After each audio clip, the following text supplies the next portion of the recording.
ना, हमारे प्रोडक्ट खरीद के हमारे साथ नहीं आएगा, पान की दुकान चला लेगा लेकिन हमारे साथ नहीं आएगा, 25-30 हजार की नौकरी करके पूरी जिंदगी सलूट मारता रहेगा, बॉस करता रहेगा, लेकिन मालिक बनने हमारे साथ नहीं आएगा।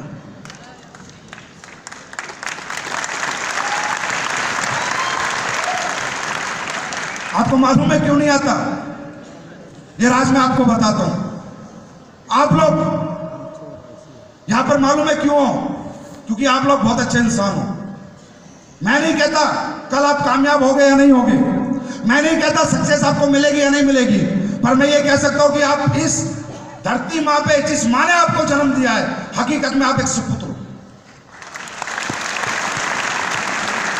ये बात मैंने क्यों कही? आपको मोटिवेट करने के लिए नहीं, चने के पेड़ पे चढ़ाने के लिए नहीं की, मुझे ये बात कहने के लिए मजबूर किया कि आपने एसलीपीएस परिवार को ज्वाइन किया। अब एसलीपीएस परिवार को ज्वाइन कौन करता है मालूम है? जिसके मन में पीड़ा होती हो, अपने परिवार की दुखी कंडीशन देखकर, अपने परिवार की आर्थिक स्थिति देखकर, अपने माँ बाप के दुख देखकर, अपने बच्चों की परेशानी देखकर, अपने बीवी की परेशानी देखकर, अपना घर देखकर अच्छा घर बनाना चाहता है, अच्छी गाड़ी लेना चाहता है, बच्चों को अच्छे स्कूल में पढ़ाना चाहता है, माँ बाप को अच्छी जिंदगी देना चाहता है, बीवी को एक अच्छी लाइफ देना चाहता है। आप सबने अगर यहाँ हिम्मत की है, मुझे पूरा भरोसा है, किसी अपलाइन के लिए नहीं, किसी कंपनी के लिए नहीं, अपने परिवार के लिए की है, इसलिए मैंने आपको मान बोला। कम से कम आप में एक जज्बा तो है, कल क्या होगा क्या नहीं होगा मुझे मालूम नहीं, जज्बा तो है खुद कर गुजरने का। अरे आपने कम से कम हिम्मत तो की, अपनी मर्दानगी तो साबित की, अपने आप को तैयार तो किया कि हाँ मैं कुछ करूंगा। कल कर पाओगे नहीं कर पाओगे मुझे मालूम नहीं। अब लेकिन जिन लोगों के पास आप जाते हो, सब देखते हैं, पैसे भी होते हैं, दे भी सकते हैं, ज्वाइन भी कर सकते हैं, लेकिन फिर भी आपको मना करते हैं। मालूम है क्यों? वो सारे निकम्मे होते हैं।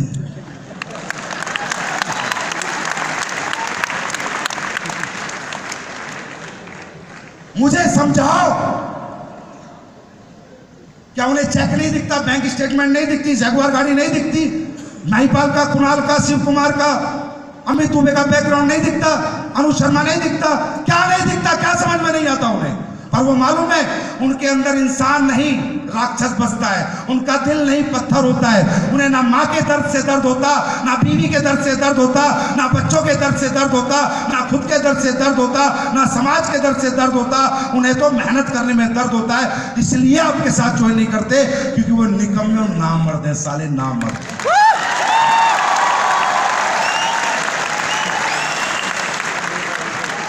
बात समझ में आई?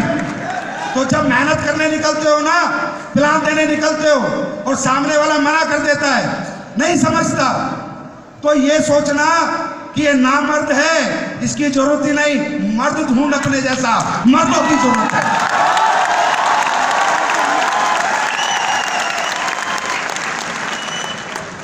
बात समझ में आ रही है? इसलिए लोग कुछ करना नहीं चाहते, इसलिए इस शरीर को दुख पहुंचाना नहीं चाहते, इसलिए कष्ट पहुंचाना नहीं चाहते, क्योंकि वो अपने शरीर को दुखी दुख देना नहीं चाहते।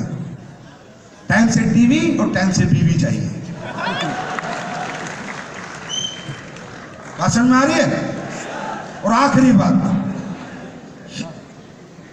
आखिरी मेरा मेन मैसेज है, अगर आपकी समझ में आ गया तो यहां से बाहर निकल के ठप्पा लगा देना रॉयल डायमंड का, कोई माइकल लाल रोक नहीं पाएगा।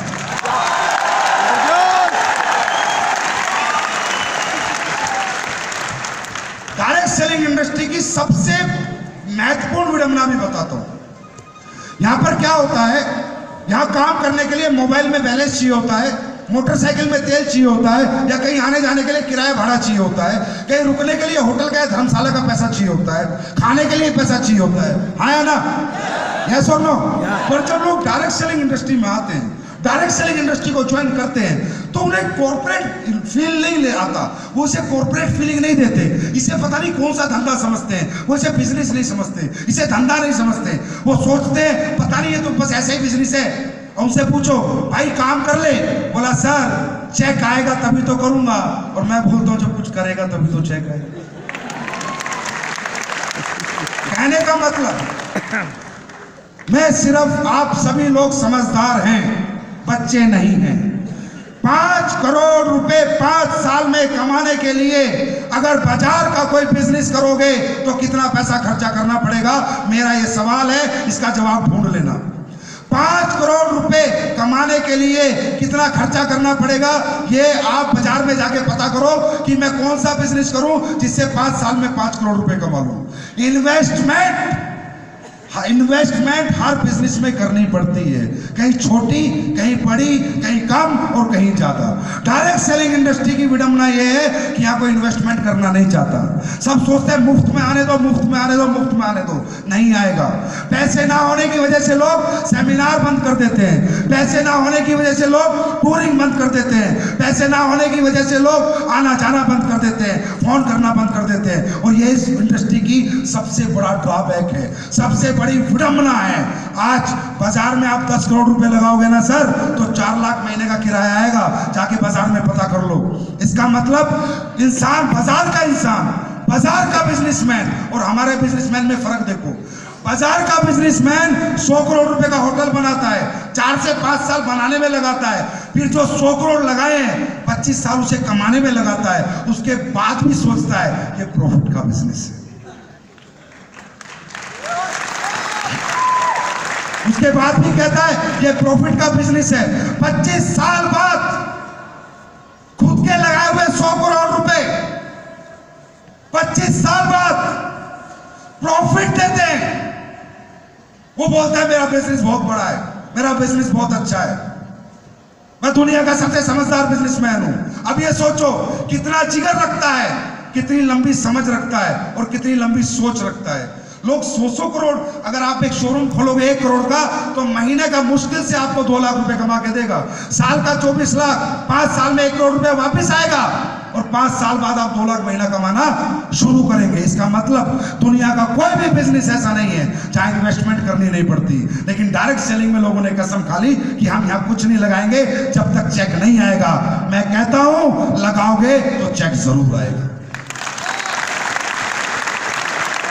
लगाना क्या है? मोबाइल का खर्चा, आने जाने का खर्चा और रुकने का खर्चा। पैसे ना होने की वजह से अगर बिजनेस को रोकते हो तो इसका मतलब आप बिजनेसमैन कभी बन ही नहीं सकते। पैसे ना होने की वजह से बिजनेस नहीं रुकना चाहिए, बिजनेस चलना चाहिए, चाहे यहां से लेना पड़े चाहे यहां से लेना पड़े। अरे यहाँ पहले दिन से प्रॉफिट है, 1000 का चेक है तो प्रॉफिट, 10,000 का चेक है तो प्रॉफिट। महिपाल से पूछो 5 करोड़ रुपए कमाए, मुश्किल से 1 करोड़ रुपए खर्चा किएगा, 4 करोड़ का प्रॉफिट। यहाँ पहले दिन से प्रॉफिट है। लेकिन डायरेक्ट सेलिंग में लीडर ये नहीं करते। अपलाइन को कहते सर मैं क्या करूं? भाई कुछ मत कर, घर बैठ जा, छोड़ दे। नहीं कर सकता। मेरी लाइफ में मैं बाजार कई बार जीरो हुआ हूं। मैं आपको एग्जांपल के साथ बता रहा हूं, कई बार जीरो हुआ हूं, कई बार जीरो। मैंने 12 लाख रुपए अपने पापा से लिए। मगर पापा मैं एक कंपनी में काम करने जा रहा हूं, मैं बीच में एक कंपनी में काम किया था, मुझे 12 महीने के पैसे चाहिए। मेरे पापा ने कहा क्या करेगा? मैंने कहा 3000 रोज के चाहिए, होटल के और आने जाने के। 6 महीने में मैं रोज घर से बाहर रहा, 6 महीने घर से बाहर रहा। मेरी वाइफ बोली क्या होगा जी? मैं 1 साल बाद फिर करोड़पति होगा जी। मुझे तो घूमने फिरने के लिए पैसा चाहिए बस। मैं जानता हूं मैं लोगों से बात कर सकता हूं, लोगों से मुलाकात करके लोगों को ज्वाइन करा सकता हूं। और ये काम खुद से करना चाहिए जिसे खुद पे यकीन हो कि मैं कर सकता हूं, और बिजनेस पे यकीन हो कि ये हो सकता है। उस आदमी को पैसे ना होने की वजह से कभी रुकना नहीं चाहिए। जिसे खुद पे यकीन नहीं है कि मैं कर सकता हूं, समझना मेरी बात, और बिजनेस पे यकीन नहीं है हो सकता है, वो कृपया ये काम ना करे, वो छोड़ दे। लेकिन जिसे यकीन है कि मैं कर सकता हूं और हो सकता है, वो करे इन्वेस्टमेंट, करे लगाए दबा के पैसा। क्योंकि यहाँ मनी माइंडेड से पैसा मत कमाना। यहाँ हम मनी मेकिंग बिजनेस करने नहीं आए, हम यहाँ टीम बिल्डिंग बिजनेस करने आए।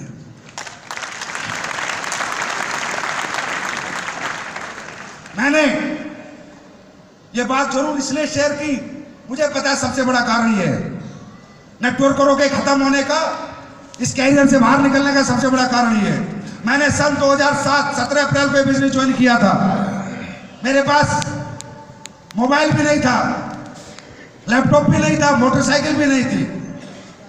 मैंने 1.5 लाख रुपए फंड निकाला, तीनों चीजें खरीदी। मेरी वाइफ बोली ये कौन सा बिजनेस शुरू कर दिया जहां आपने 1.5 लाख की पहले दिन इन्वेस्टमेंट कर दी। मेरा पैन कार्ड नंबर है AVFPK 8654C। कोई CAC है तो देखना। मेरी 1 साल की कमाई है, पहले साल की 1,13,000। 1.5 लाख की बाइक, मोबाइल, लैपटॉप लेके बाजार में निकला। मैंने कहा हथियार ही नहीं होंगे तो जंग कैसे लड़ेगा।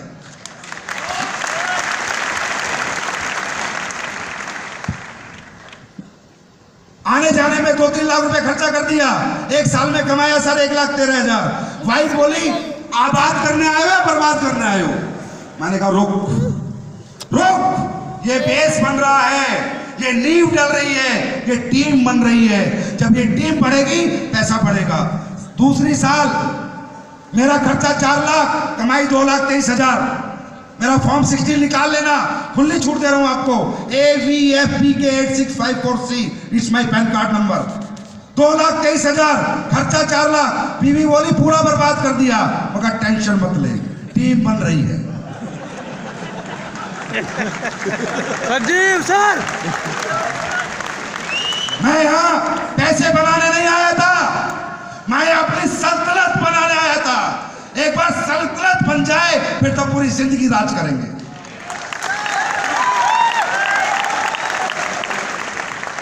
मनी माइंडेड बिजनेस मत करो, टीम बिल्डिंग बिजनेस करो। तीसरे साल की मेरी कमाई, खर्चा 6 लाख, कमाई 36 लाख। चौथे साल की कमाई, खर्चा 10 लाख, कमाई 1 करोड़। और उसके बाद से तो करोड़ करोड़ करोड़ करोड़ करोड़। अगर मैं आपकी तरह सोचता तो 2 साल में टूट चुका होता। 8-9 लाख लग गया था, घर में 3 लाख आया था। लेकिन मुझे समझ में आ गया कि ये टीम बिल्डिंग बिजनेस है। यह टीम जैसे जैसे बढ़ेगी पैसा अपने आप बढ़ेगा। लेकिन मुझे खुद पे यकीन था और बिजनेस पे यकीन था। तो कहने का मतलब ये वो विडंबनाएं हैं, यकीन ना होना, शरीर को कष्ट ना देना, इन्वेस्टमेंट ना करना, पॉजिटिव एनर्जी कल किस लिए कर रहा हूं ये ना सोचना, ये वो विडंबनाएं, ये वो फेलियर के कारण है जिससे लोग फेल हो जाते हैं। और आज मुझे मजबूरी में मैसेज देना पड़ा क्योंकि मैं लोगों को फेल होते हुए नहीं देखना चाहता। एस्क्लेपियस कंपनी फेलियरों की नहीं, अचीवरों की कंपनी बन गई। मुझे तकलीफ होती है, कहीं ना कहीं मेरा नाम भी बदनाम होता है। अरे एस्क्लेपियस में कोई अचीवर नहीं आया था। एस्क्लेपियस कंपनी में तो तकरीबन कंपनियों के टूटे हुए फेलियर्स आए, तकरीबन फेलियर्स आए। अब जब वो अचीवर्स बन सकते हैं तो आप क्यों नहीं बन सकते। बात समझ में आई? बात समझ में आई? आप जितने भी यहां फ्रेशर हैं, कितने लोग हैं जो फ्रेशर हैं?